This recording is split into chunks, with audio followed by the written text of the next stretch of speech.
بسم اللہ الرحمن الرحیم۔ السلام علیکم ورحمۃ اللہ وبرکاتہ۔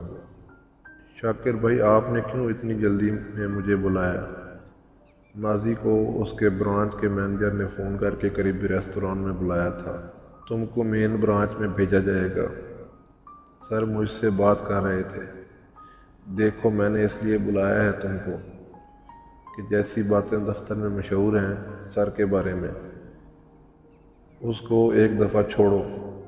نہیں بھائی، میں نہیں جاؤں گی، میں کوئی اور نوکری ڈھونڈ لوں گی، لیکن میں نے نہیں جانا۔ میری بات سنو پاگل، اتنی جلدی نوکری کا بندوبست نہیں ہوگا، اور میں نے اپنا ایک چھوٹا موٹا کام شروع کیا ہے۔ اگر کوئی بھی مسئلہ ہوا تو ادھر آ جانا۔ اور ہاں، ادھر میرا دوست ہے افضل، اس سے میں بات کر لوں گا، وہ وہاں کا مینیجر ہے اور اشتیاق سر کا خاص آدمی، اور اسلام آباد میں بڑے اچھے ڈاکٹرز ہیں، ان سے ارسل کا علاج بھی کروانا ہے۔ ٹھیک ہے شاکر بھائی، میں تیاری کرتی ہوں۔ یہ ہوئی نا بات؟ اچھا بتاؤ، کچھ کھاؤ گی؟ ناظرین نے سلیم صاحب سے مشورہ کیا اور انہوں نے ارسل کے کیس کی فائل اسلام آباد میں موجود ڈاکٹر کو فارورڈ کر دی، اور اب ارسل کا علاج اسلام آباد میں ہونا تھا۔ رات کو اس نے ساری پیکنگ کر لی تھی۔ اس کا دل بھی ڈر رہا تھا کہ کہیں جو بات ادھر مشہور ہے وہ سچ ہی نہ ہو، لیکن اس کو یقین بھی تھا کہ شاکر اس کے ساتھ نہیں چھوڑے گا۔ ہم کہاں جا رہے ہیں؟ جب وہ پیکنگ کر رہی تھی تو ارسل سر کھجاتے ہوئے آیا۔ ہم جا رہے ہیں اسلام آباد، وہاں کھیلیں گے، تم ٹھیک ہو جاؤ گے، پھر تم مجھے گھمانے لے کر جایا کرو گے، ہم آئس کریم کھایا کریں گے۔ نازی نے اس کے بالوں کو ہاتھوں سے سنوارتے ہوئے کہا، لیکن میں تو ٹھیک ہوں، میں تم کو لے جاؤں گا، آئس کریم کھلوا کر جھولا دوں گا، تمہیں اٹھا کر لے جاؤں گا، لیکن میں تو تم سے اٹھائی بھی نہیں جاؤں گی پاگل۔ میں کسی اور بندے کو کہوں گا، وہ اٹھا لے گا اور میں ساتھ ساتھ چلوں گا۔ پاگل، ایسے اچھا لگے گا؟ میں تمہاری بیوی ہوں اور مجھے اٹھانے کا حق صرف تم کو ہے۔ کیوں؟ کوئی اور کیوں نہیں اٹھا سکتا؟ جس دن تم کو اس بات کا پتہ لگ گیا نا کہ وہ حق صرف تم کو کیوں ہے، اب تم ٹھیک ہو جاؤ گے۔ اب سو جاؤ، کل جانا بھی ہے، اور اللہ سے دعا کرو تم ٹھیک ہو جاؤ۔ اس نے اس کے پاؤں اپنے دوپٹے سے صاف کیے اور اس کو لیٹ جانے کا کہا، اس کے اوپر چادر ڈالی اور وہ سو گیا۔ افضل، یار بھابھی کی تصویر تو دکھا، اور یہ بتاؤ شادی کب ہے؟ احمد اس کا بہت اچھا دوست تھا، دونوں دفتر میں بھی ایک ساتھ کام کرتے تھے، اور وہ دونوں ایک ہی اپارٹمنٹ میں رہتے تھے۔ افضل جرمنی سے ماسٹر کر کے آیا تھا، اور تب سے وہ دونوں ساتھ تھے۔ کیا بتاؤں یار احمد، اگلے جمعے کو نکاح ہے، خود دیکھ لینا، اور ہاں تم بھی تو ساتھ ہی چلو گے نا؟ اتنی جلدی کیا ہے یار؟ مطلب کوئی ہلہ گلا نہیں؟ کیسا ہلہ گلا یار؟ نہ ماں نہ باپ، ایک بھائی تھا، جانے کدھر چلا گیا؟ میرے بیرون ملک جانے کے بعد اس سے کبھی رابطہ ہی نہیں ہوا، اور آج تک اس کا پتہ نہیں چلا۔ اور لڑکی کو اتنی کیا جلدی ہے؟ نہیں پتہ، بس یار لڑکی اچھی ہے، دیکھتے ہیں اب کیا ہوتا ہے۔ اور بس اب چھوڑو، آج نئے لوگ آ رہے ہیں دفتر میں، ان کے حساب سے ان کو ایڈجسٹ بھی کرنا ہے۔ یہ بول کر وہ وہاں سے اٹھ گیا۔ جتنے بھی نئے لوگ آئے تھے ان کی میٹنگ ہو چکی تھی، انہوں نے سب کو ان کا عہدہ بتا دیا تھا۔ اسپیشل اسسٹنٹ ٹو مینیجر کا عہدہ ملا تھا۔ ایک اعلان اور کیا تھا انہوں نے کہ آئندہ سے کمپنی کے سی ای او اشتیاق صاحب کے بیٹے ہوں گے، اور ساری اتھارٹی ان کے پاس ہوگی۔ نازی کی ملاقات افضل سے بھی ہو چکی تھی۔ نازی، آپ فکر نہ کریں، میری فیملی میں تو کوئی ہے نہیں، تو آپ میری بہن کی طرح ہیں، اور رہنے کی بھی فکر نہ کریں، میں نے آپ کے رہنے کا مکمل بندوبست کر دیا ہے، ہمارے اپارٹمنٹ کے اوپر والے حصے میں آپ کو رکھیں گے۔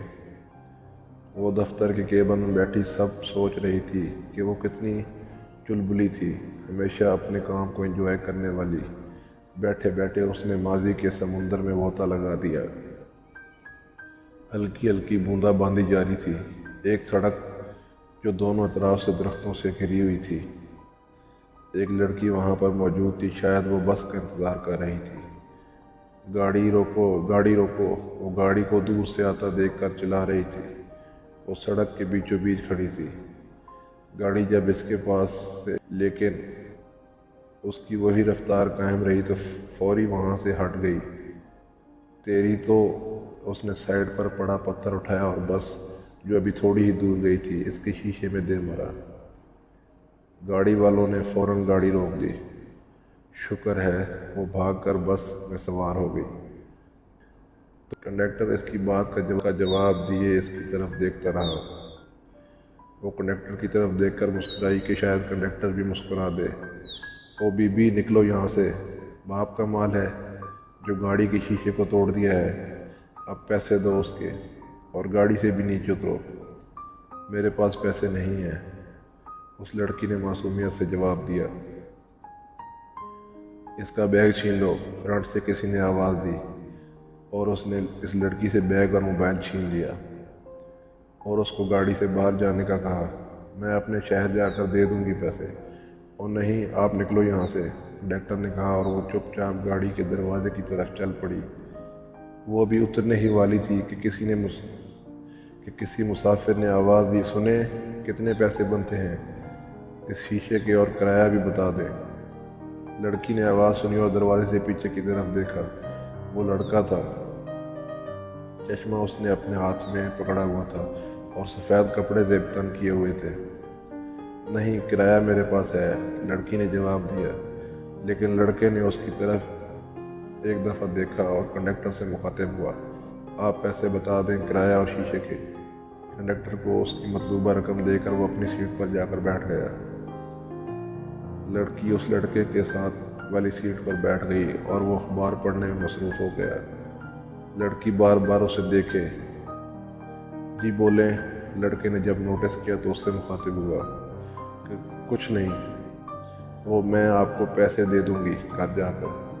نہیں، رہنے دیں آپ۔ ایک اور بات، یونیورسٹی میں کسی کو بتائیے گا مت کہ میں نے ایسے گاڑی کا شیشہ توڑ دیا۔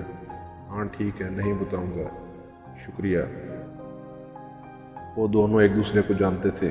لڑکا اس کو زیادہ جانتا تھا، لیکن لڑکی بس اس کو ایک حد تک جانتی تھی۔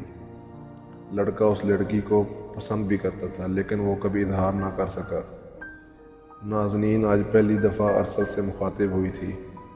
وہ ابھی نہیں سوچوں میں گم تھا کہ گاڑی کی ایک دم سے بریک لگی۔ لوگوں کے چیخنے کی آواز اس کے کانوں میں پڑی اور اس کی آنکھوں کے سامنے اندھیرا چھا گیا۔ آپ کو بریکنگ نیوز دے رہے ہیں کہ ایک مسافر بس کو حادثہ پیش آیا ہے اور اطلاعات ہیں کہ اس میں بہت سے لوگ زخمی ہوئے ہیں اور کچھ لوگوں کی جان بحق ہونے کی تصدیق بھی ہوئی ہے۔ فی الحال 20 لوگ زخمی ہیں اور 6 لوگوں کے مرنے کی اطلاعات ہیں۔ اس کے متعلق آپ کو مزید بتاتے رہیں گے، ابھی وقت ہوا ہے ایک بریک کا۔ نازنین کے گھر والے اس کو پورے ہسپتال میں ڈھونڈ رہے تھے۔ وہ مایوس ہو کر واپس جا رہے تھے کہ پیچھے سے ان کو نازنین نے آواز دی۔ معجزاتی طور پر وہ بچ گئی تھی، بس ہلکی ہلکی خراشی آئی تھی۔ وہ سب واپس جا رہے تھے کہ اس کی نظر ایک مریض پر پڑی۔